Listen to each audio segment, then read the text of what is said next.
Hello everyone, this is Chinmay from Make Auto Clinic. Welcome back to our YouTube channel. Today we are going to discuss about the electrical system of the CE engine, that is also regarding the self start. Now this particular topic is basically I've chosen when you hear this click sound when you press the self start button and vehicle doesn't start. So in this case, what is the remedy of that and how to diagnose the problem? That is what I'm going to mention.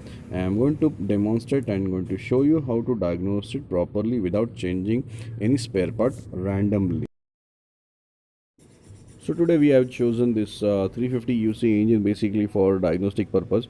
The diagnostic for the 500 and 350 is similar. There is no difference. The only thing is what the 500cc has got the bigger starter motor and the 350 has got smaller motor. So let's start and I'll just show you how does it click actually. This how does it sounds.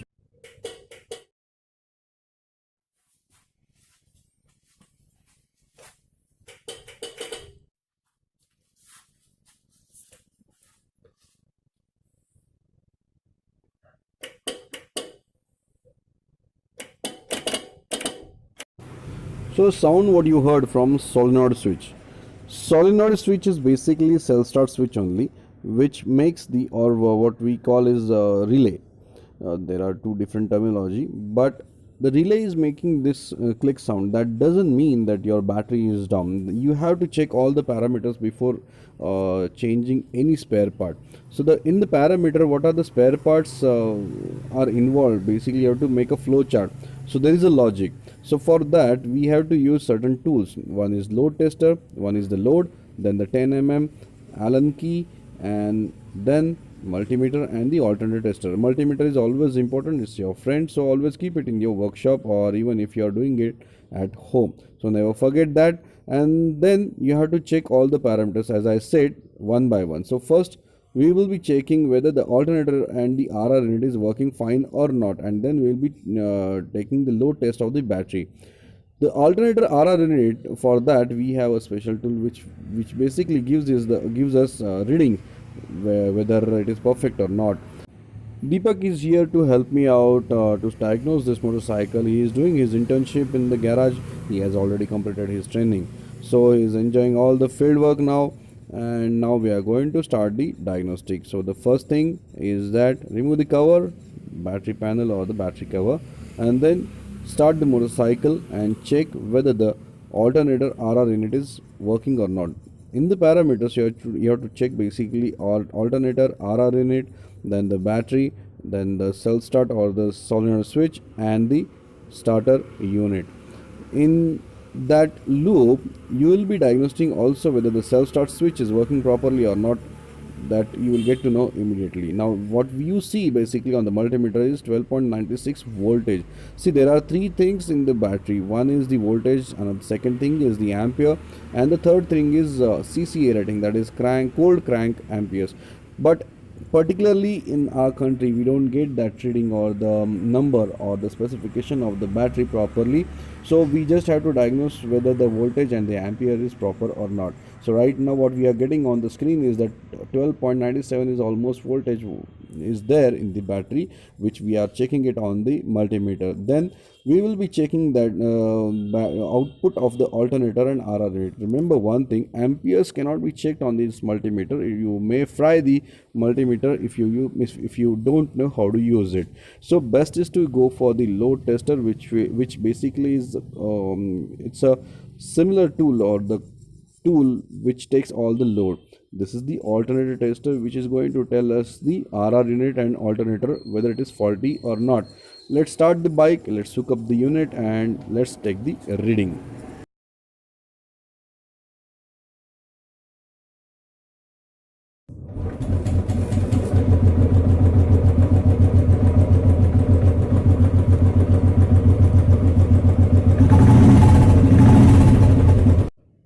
So you just saw that all the 6 LEDs are on. That means my alternator is sending proper power, and RR LED is also accepting and sending the power to the properly to the battery.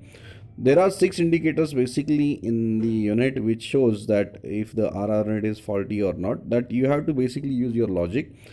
After checking the RR rate and alternator, we now are coming to basically second unit or the spare part. What we can say is the battery. We are going to check the battery under load tester.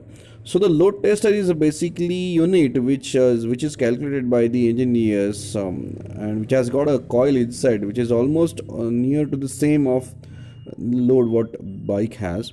So the coil basically heats up and it shows whether the battery is perfect or not. So instead of checking on other spare parts, it's better to use proper tool. As you can see, it's written bad, weak and okay. If it is bad, that means battery has got very less ampere.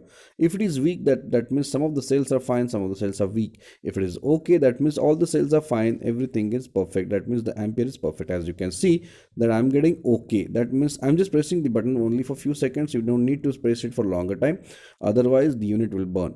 So right now what we are coming to, I mean, the conclusion is that our alternator, our RR unit, our battery is also fine. That means in the starter circuit, in the self start circuit, three things we have covered which are fine. So we have done the diagnostic. Now we are going to diagnose the self start switch as well as the starter motor.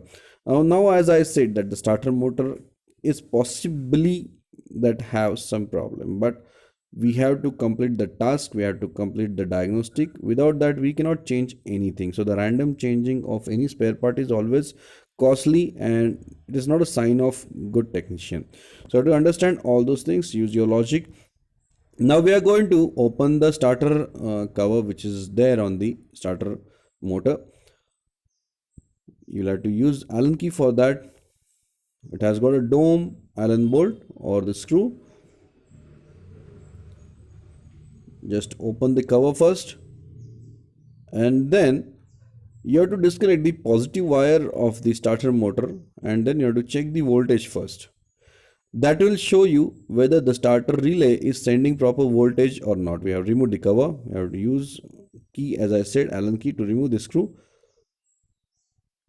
Then we have to use 10 mm socket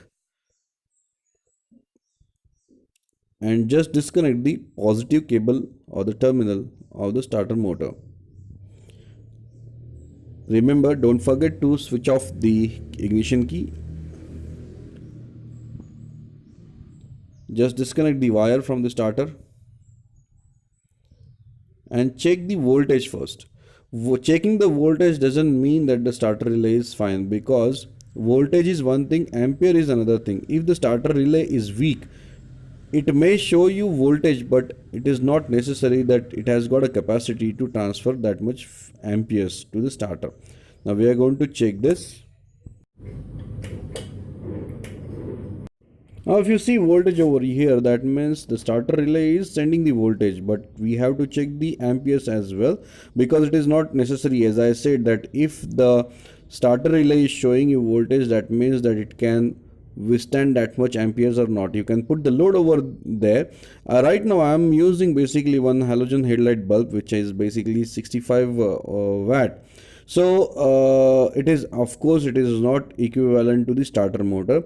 Here instead of headlight bulb, you can also use directly load tester. You can hook up and you can put it in this series, so you will get the voltage over there also. If it works, then it is fine. That means the problem is with the starter motor. So now we will first hook up the headlight bulb instead of, or the halogen bulb instead of the starter motor as a load. So one probe, of course, or the one wire, of course. Be careful while handling the halogen bulb, because it's an halogen, so don't touch the glass, it may blast in your hand. So best is to take care of that bulb while handling. So put one probe to the earth, that is to the engine or any metal part, and second line, that is a positive, that will be connected to the solenoid switch wire. And then you can check the halogen bulb whether it is glowing or not by pressing the self start button. Let's hook up the wire. This is the always in P43 just up, and P45 left hand side of the pin of the bulb, or the pin of that bulb is basically earthing. Upper and the right hand side of the bulb is positive. Now let's start the bulb.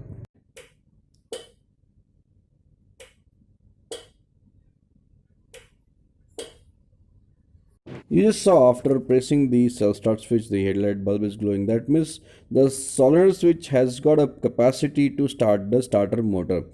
Remember, the capacity is very much important because it has got it is based on basically conductivity.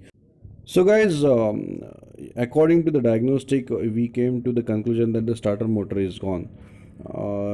So you have to change the starter motor, which will, I mean, the bike will come back to the normal condition. So you can start using the motorcycle by using the self start. The logic and the flow chart is always important when you're doing the diagnostic of the motorcycle. So thanks for watching and have a great day. Guys, one more thing I forgot to mention in whole video. I'm really very sorry for that. Such a I mean, after ending the video, remember, there are kits available in the market. The kits means the carbon brush. The carbon brushes are basically available for the starter motor. You may feel that it will cost you less and the repairing may work properly, but guys, remember one thing: the starter motor is based on few things. That is, one is important carbon brush and another is your armature. If the carbon brushes are gone, that doesn't mean that nothing is going to happen to the armature.